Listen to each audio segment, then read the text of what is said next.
what is really a patent? How would you describe a patent? Oh, okay. Well, the thing to remember is that a patent can serve a lot of different purposes. So a lot of times we all think about patents as protecting my invention, right? I created this, I want to protect this and block others.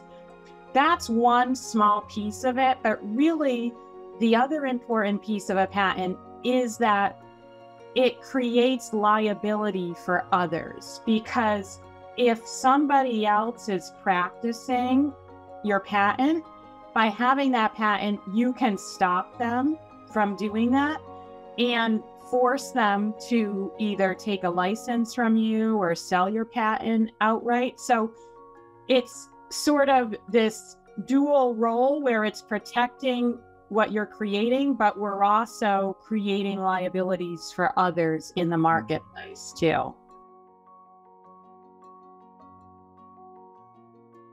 So it really depends on what the business is looking to do. So if, let's say, you're a high growth startup that's looking to get maybe some Series A fundraising, right? Well, since 2011 to, I believe, 2021, 70% of all VC funding went to companies and startups that had patents. So that right there tells you, if you want to go, close a Series A, you're going to need some patents, and you're going to need to be able to talk to investors about those patents and what those patents do.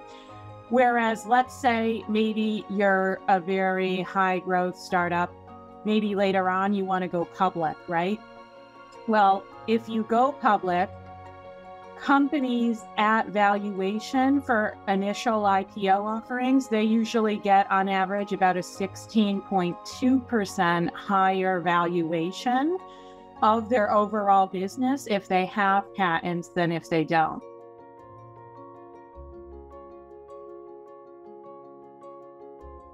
There are some newer programs that have come out in the past 3 years to use companies' patent portfolios for debt-based financing. So this comes into play a lot of times with startups that are in between a Series A and B, and maybe they need some money to expand, kind of grow quicker, scale up, but they don't want to take on more traditional VC funding because it's going to dilute ownership in the company.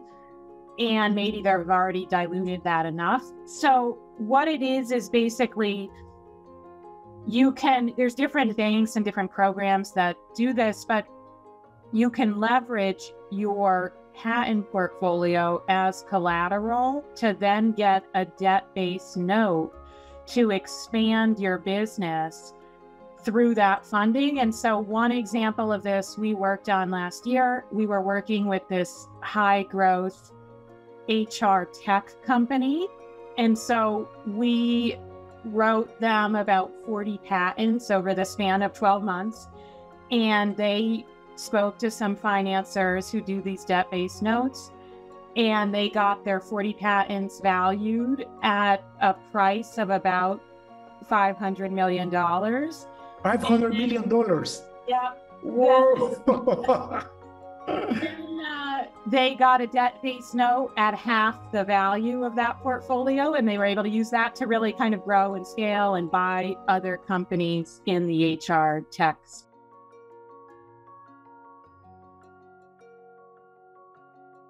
What's the difference between trademarks and copyrights? Yes, that's a great question. So trademarks, that protects your branding, right? So if your company name or logo. So if you think about a company like Nike, their check mark, right? That's on every product, that's all protected with a trademark.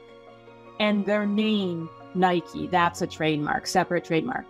A copyright, what that does is protect more sort of artistic works. So once we have a work in what's called a fixed medium, that's when you can apply for a copyright. This would be things like books, music, manuscripts, photographs, even this podcast recording, right? Mhm. All of that is protected with copyrights.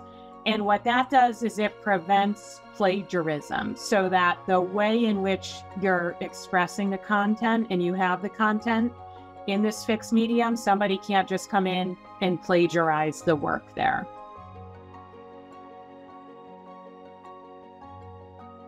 If you file a patent, normally it might take anywhere from 3 to 5 years to get it through. So this was kind of a problem for a lot of high growth companies, where it's going to take 5 years for me to be able to get that patent and be able to extract the value. If you're a high growth startup, that's not a great time frame to work with. So in 2013, the US patent system underwent this major legal transformation. And one of the things in this new legal system of our patent system here was they created this fast track or track 1 program.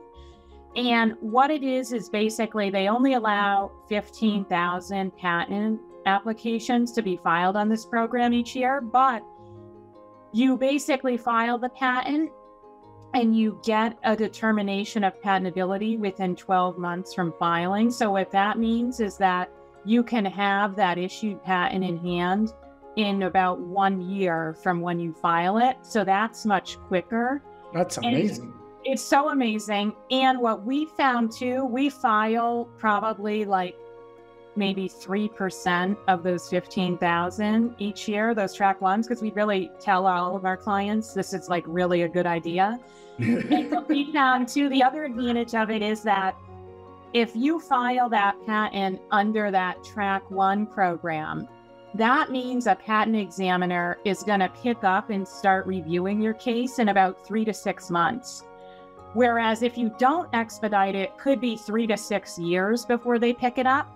Right. And that means they're going to have 3 to 6 years more knowledge and more other research and patents that have come out that they can use against you to reject your patent. Yeah. So by doing this accelerated program, we get patents through quicker, but we also get them through with less rounds of argument, because there's just less stuff that the patent examiner knows about and that they can use to reject the patent with.